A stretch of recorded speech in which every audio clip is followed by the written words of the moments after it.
Та нар Elon Musk, Steve Jobs гэд энэ хүмүүсийн нууц нь яг юу юм болоо гэж бүгд бодож л байсан баг тийм үү.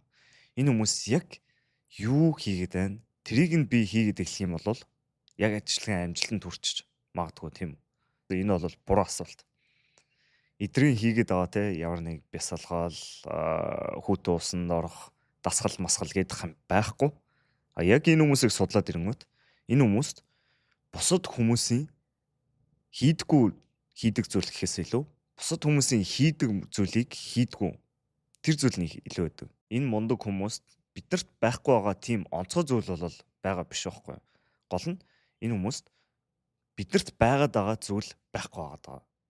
Ингээ харахаар бид нар өөрсдийнхөө цаг хугацааг өөрсдөө хийх хэрэггүй, хийх ёсгүй зүйлүүдээр л дүүргээд байгаа болохоор бид нар тэр хүссэн зорилготоо хүрч чадахгүй байгаа. Би нэг өөр төрөө хамгийн сайн мэдэрчээсэн яг жил хагас өмнө бол нэг монк мод гэдэг зүйл хийжсэн. Таар тэр бичлэгийг санджиж магадгүй. Тэр үед би найзтайгаа цуг бит хоёр яг өдөр болгон тий яг лам шиг цэрэг шиг нэг рутинтай болцсон. Тэр үед би урдаа ерөөсө ганцхан л зорилго тавьсан. За YouTube дээр л ажлыг энийгээ яаж сайжруулах талаар л бодъё. Контент яаж сайн хийх үү? Хийдэлж байгаа юмаа тий хийж байгаа юмаа яаж хүмүүст илүү хүргэх үү гэдэг зорилго болсон. Тэрнээс өөр ямар ч бусад бүх зүйлд анхаарлаа хандуулаагүй. Тэгээ тэр үед би хамгийн их үр дүнтэй ажиллаад ер нь энэ YouTube channel-ийнхаа суурийг тавьж эхэлж чадчихсан.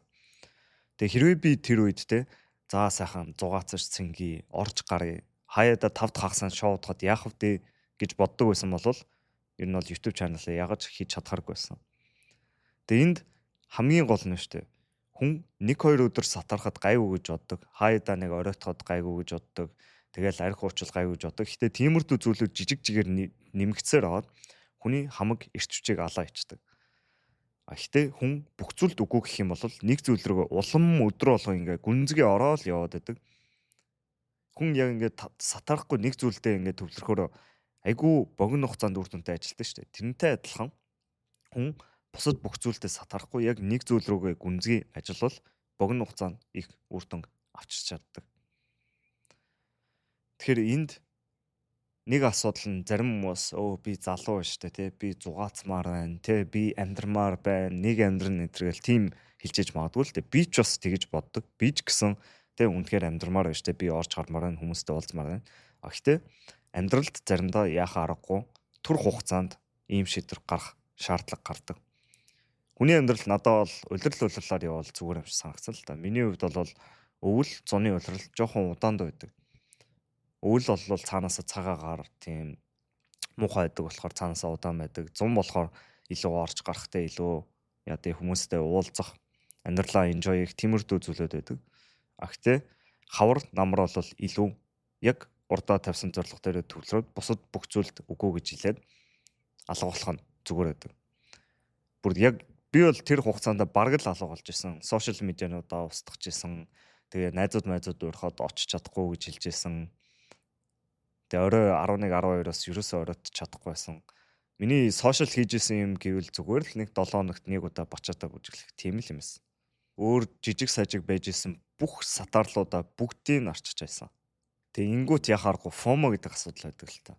Би сошиал медиагаа устгах юм бол тэгээ ямар нэг чухал мессеж надад ирэх байсан бол яах юм. Надаа тэгээ би ямар нэг тэгээ гоё юмыг олж мэдэх байсан бол яах юм. Ямар нэг юмнаас хоцорчвол яах юм гэж боддог. Тэр бол утгагүй зүйл. Тэглээгээд юунаас ч хоцрохгүй. Ямар нэг зүйлийг олж авнуул гэхээс ямар нэг юмнаас хоцорно гэж болоо байхгүй. Хүмүүс ч гэсэн яг адилхан. Бид нар нэг ганц 2 улирал ганц жил шоудахгүй хүмүүстэй уулзахгүй байлаа гэх тэр хүмүүс яг байдгаараа байж л байна. Октод байдгаараа байж л байна. Парти, шоу, цэнгэнүүд байдгаараа байж л байна. Тийм болохоор энд өөртөө яаж худлаа bullshit те шалтгаан тавьж байгаагаа харах хэрэгтэй. Тэн дээр бас нэг хамгийн чухал бидний ойлгох ёстой үг нь priority гэдэг үг. Монгол хэлээр орчуулах юм бол тэргүүлэх ач холбогдол. Энэ юу гэсэн юм бэ гэхээр чиний дээр тавьсан зорилго чинь чухал. Чи тэр зүйлээ чухал гэж үзэх хэрэгтэй. Чухалчлах хэрэгтэй. Чухалчлах нь юу гэсэн үг юм бэ гэхээр ерөөсө тодорхойлолт нь тэр зүйл нь чухал, бусд нь чухал биш гэсэн үг. Тэгжиж тэр зүйл чинь тэргүүлэх ач холбогдолтой байна гэсэн үг. Тэгэхээр бидний гаргаж байгаа алдаа нь ерөөсөө л олон зүйлүүдийг ижлэгэн хэмжээнд чухал гэж авч үзэх гээд байдаг. Би гарч орох нь бас чухал, би юмн дээр ажиллах нь чухал, би хоббинуудаа хийх нь чухал. Тэгэхээр чинь бүх зүйлүүд чинь ижлэгэн хэмжээнд чухал байж чадахгүй шүү дээ. Хоёр зүйл яагаад ч ижлэгэн хэмжээнд чухал байж чадахгүй. Тэгэх юм бол чухал биш болчихно. Тэгэхээр энэ чухал гэдэг үгээ дотроо бодоод тэр өөрийнхөө зорилгоодыг яг тэргүүлэх ач холбогдол өгөх хэрэгтэй. Англиар бол prioritize хийх гэдэг. За энэ чухал шүү. Энэ хамгийн чухал шүү. Би энэ дээр анхаарлаа төвлөрүүлнэ шүү. Тэг яаж тэгэх вэ гэхээр бусад бүх зүйлд үгүй гэж хэлнэ. Тэг хүмүүсийн ерөөсөө үр дүнтэй ажиллаж чаддгүй зүйл нь бусад зүйлүүдэд нь үгүй гэж хэлж чаддгүй. Бусад зүйлүүдэд амьдралдаа оруулж ирэх байлгах гэдэг. Тэгэхээр энд бид нар чухал зүйлээ чухал гэдгээ ойлгох шаардлага гарч ирж байгаа. Чиний дээр урдаа тавьсан зорилго чинь те бизнестэй болох, сургуулаа төгсөх ямар ч юм байж магадгүй. Тэр зүйл чинь яг чамд ямар утга учиртай. Тэр зүйл чинь чамд хэрэг үн цэнтэй. Хэрвээ чи энэ асуултанд хариулж чадахгүй бол чи яаж сахлаг боттой, тууштай тэр зүйлийнхээ төлөө ажиллаж чадах вэ? Боломжгүй үстэй. Энэ бол боломжгүй. Тэгэхээр бид нар тэр зүйл маань бидний зорилго маань ямар их үн цэнтэй бидлээ гэдгийг дотроо яаж иж байгаад өөрөө тэр хариултаа олох хэрэгтэй. Би энэ зүйлийнхаа ард гарч чадахгүй бол юу болох вэ гэдэг бол бас айгүй том хүчтэй асуулт. Чи энэ зүйлээ яг одоо л шийдэж чадахгүй бол ирээдүйд чинь яг ямар харагдаж байна. Тэгээ иймэрдүү байдлаар бид нар үнэхээр миний энэ зорилго ямар их чухал юм бэ? Ямар их үн цэнтэй юм бэ гэдгийг ойлгосон цагт цаанаасаа тэр сахилга бат, цаанаасаа тэр тууштай байдал нь гараал байна. Тэгээ энийг яг Стив Джобс, Илон Маскаас хоёулангаас нь харж болно. Илон Маск бол ялангуяа энүүгээр маш алдартай. Ерөөсөө секунд те минут бүрээ яг үнэхээр дээд зэгт төвлөрүүлж ажиллахыг хичээдэг. Тэгэл нэг өдөрт яа тийм 5-6 цаг унтаал 7 хоног бүр ингээ битүү тэр инженерийн юмн дээр ажиллаад байдаг. Стив Джобс ч гэсэн тийм л байсан. Ерөөсөө толгойд нь ганцхан л зорилго байсан. Apple дээр бүх анхаарлаа төвлөрүүлсэн. Тэгжиж л энэ үр дүндээ хүрч чадсан. Тэгээ тэрнтэй адилхан таач гэсэн нэг зүйлдээ бүх анхаарлаа төвлөрүүлээд би энэ зүйлийг яаж хийх вэ? Яаж энэ зүйлд хүрэхэ гэж өдөр болгон бодоод тэ тэр зүйлийнхээ талаар бүх холбогдолтой зүйлийг судлаад тэр зүйл рүүгээ гүнзгий орвол тэр зүйлийг биелүүлж чадна. Нэг зүйл рүүгээ гүнзгий орох гэдэг чадвар бидэрт өнөөдөр маш их дутагч байгаа. Бид нар маш олон зүйлийг хийх гэдэг. Би теннис тоглонгоо, энэ хоббигоо хөнгөө, гоё октодтой ярангаа, зугааж цэнгэнгээ, карьераа авч явангаа бясалгал хийнэ. Үнэхээр боломжгүй сонсогч байгаа зү. Эсвэл өөр нэг хүмүүс би айгүй гоё биетэй болонгоо хажууд нь маш их баян мөнгөтэй болно. Тэгээд за энэ янтагаа учрангаа өөрийнхөө тэр пашн хамгийн дуртай зүйлийг хийнэ. Тим олон зүйлд төвлөрөх юм бол айгүй их anxiety төрнө. Тэр бол айгүй их ачаа. Тэрнээс болж хүний тэр фокустэй нэг зүйлдээ төвлөрөх гэдэг зүйл алдагддаг. Тэрний оронд хүн зүгээр л за би одоохондоо баян байж чадахгүй. Тэргээ зүгээр л хүлээн зөвшөөрч байна. Зүгээр нөхцөл байдлаа төр зурдаа хүлээн зөвшөөрөх нь энд бидний шаардлагатай зүйл.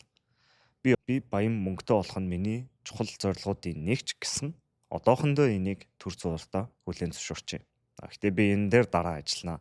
Би энэ зүйлийг дуусгачаад дараа нь энэ зүйл рүү орно. Гэт тийм зүйлийг хүмүүс ерөөсөө хийж чаддаг. Тэгээ гол асуудал нь хүн олон тооны хүсэл байгаа болохоор алинд нь ч хүрч чаддаг. Хэрвээ хүн ганцхан зүйл хүсээд тэр зүйлийнхээ бодоол тунгаагаал ажиллаад авах юм бол тэр зүйлийг ямар ч зүйл байсан олж авч чаддаг. Бүр ямар ч зүйл байсан ганцхан зүйл төвлөрөхөд тэр зүйлийг олж авч чаддаг.